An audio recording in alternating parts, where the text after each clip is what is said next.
The FAA cutting flights at 40 airports across the country due to the government shutdown. That includes 30 of the busiest airports. The FAA says the cuts will start at about 4%, but ramp up to thousands of canceled flights daily by the end of next week, putting travelers on edge from coast to coast. It's difficult to understand how they just can't figure this out. You know, it's going to impact everybody. It's tough. It's a real hectic for everybody. Even I'm flying right now.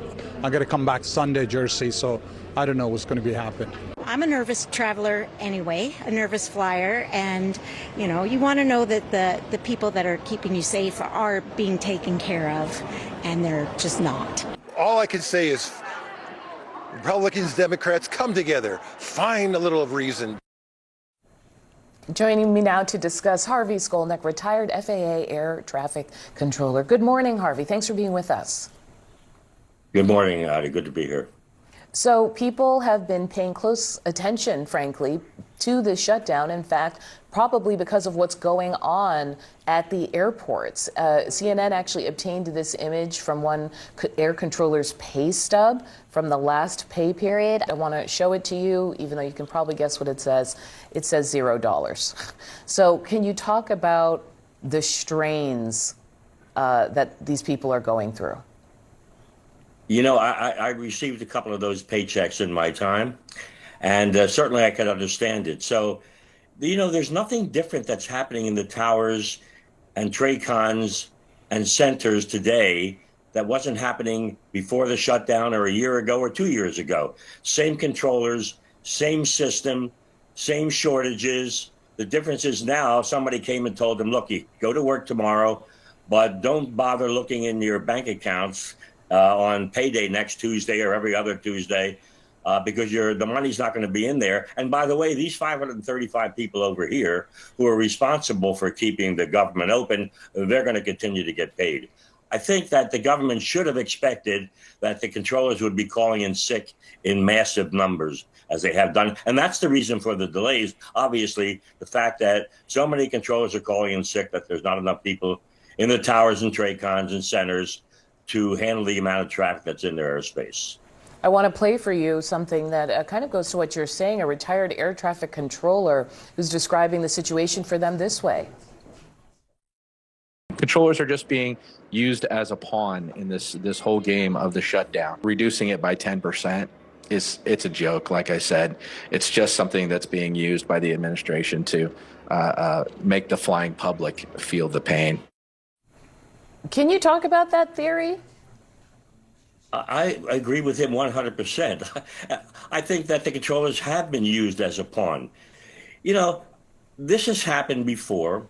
Controllers have actually gone to work, haven't used sick leave the way they are they are today. This is a different federal workforce even though they're dedicated employees. There's something different about being a federal employee today. I agree with that with him when he said it won't make a dent. I don't think it will make a dent.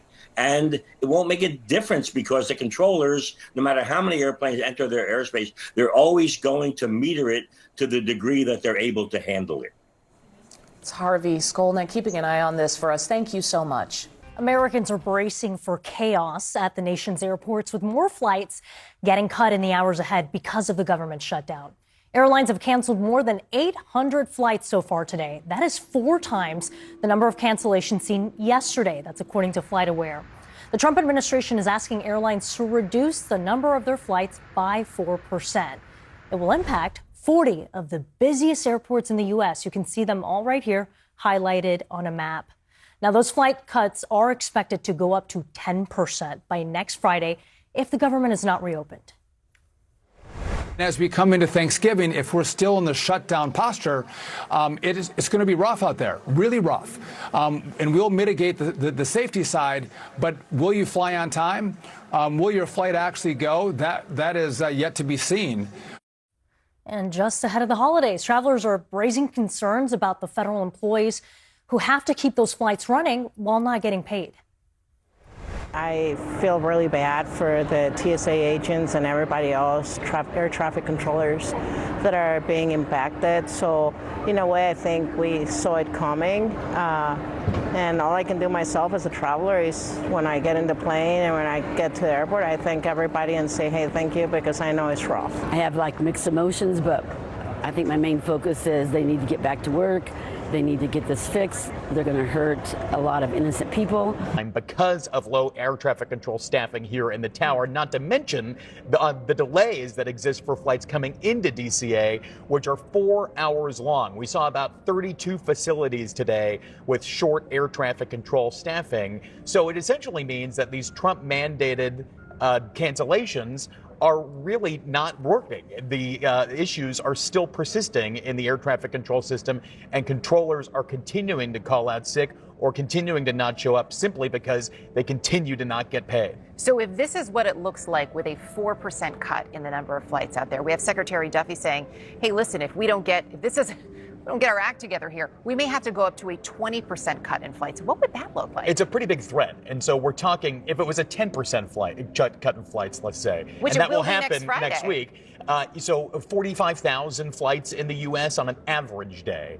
So if we're cutting those flights, it's 4,500 flights. That's worse than the worst day for cancellations we have seen in the last year, over and over again until the shutdown ends. So this is having a huge impact. And by the way, airlines are a huge economic driver. We're not talking about just people and travel, but things and packages and deliveries, the supply chain. So this is a really, really big impact, and it's having a huge impact on airlines, and they are really not happy about this, and they're not buying the safety excuse from the Trump administration to say that they need to siphon off these flights, shed these flights, cut these flights from their schedules to help air traffic controllers and maintain safety in the U.S. airspace system. They say this is not the way to do it, to make things safer. Exactly. All right, Pete, appreciate it. I know you'll be with us throughout the hour. My next source is Sarah Nelson. She's the international president of the Association of Flight Attendants. Sarah, it's good to talk to you. And I want to pick up where actually Pete just left off. The Trump administration has been saying these cuts are about keeping the airspace safe.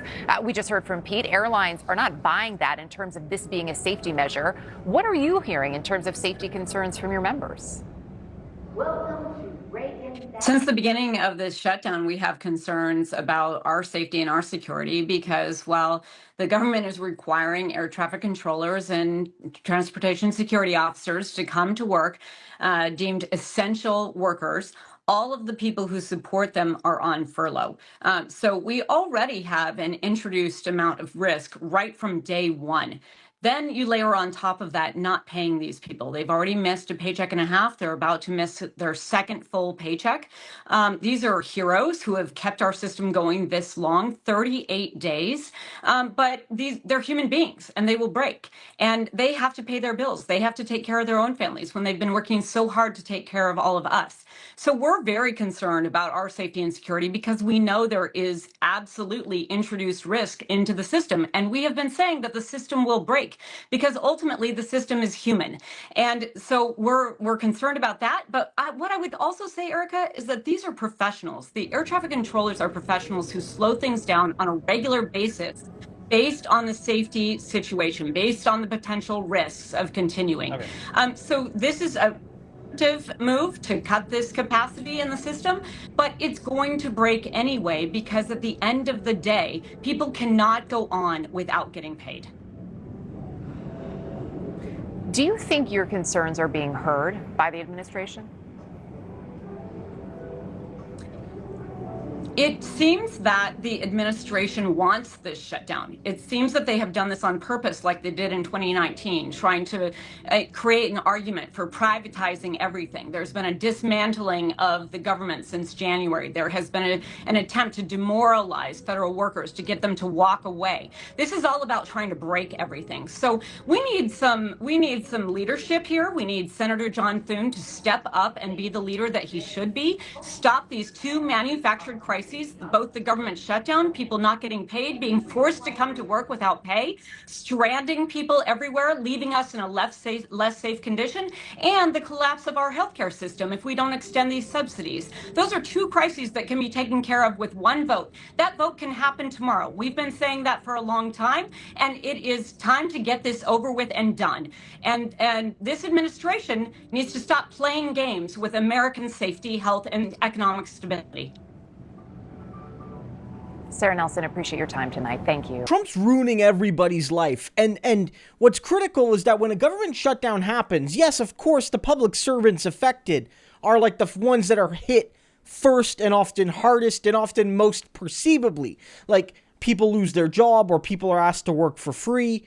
Obviously, those people are affected. But you're seeing now, this sort of thing affects everybody. People who lost their jobs, companies that are affected with flights being canceled, pilots, flight attendants, some of them are going to lose work. If it keeps going on, some of them might get laid off. Their schedules are in flux. People who work in airports are affected. Of course, you were affected as a passenger. Let me know in the comments if any of your flights or the flights of your loved ones have been affected. Businesses will be affected because business travelers will be affected. And of course, you could just go on and on from there. All of these groups are going to be affected. The local economies will be affected. Tourist areas, swing states, tourist areas in Florida. For example, weather's starting to get cold. People are going to start flying down to the southern states, Vegas, whatnot, Florida, California. I know that's a blue state, but they're going to start flying to the warm touristy areas. All of a sudden, flights canceled. Hotels aren't going to love this big mess that's been created. The cascading hit is that even Trump's capitalist buddies in the private sector are going to start hurting. So whether it's pilots, flight attendants, working class people, baggage people, or whether it's the big corporations, you're getting a real class, masterclass in just how much the government subsidizes the private sector, and how when the government shuts down, everything shuts down eventually.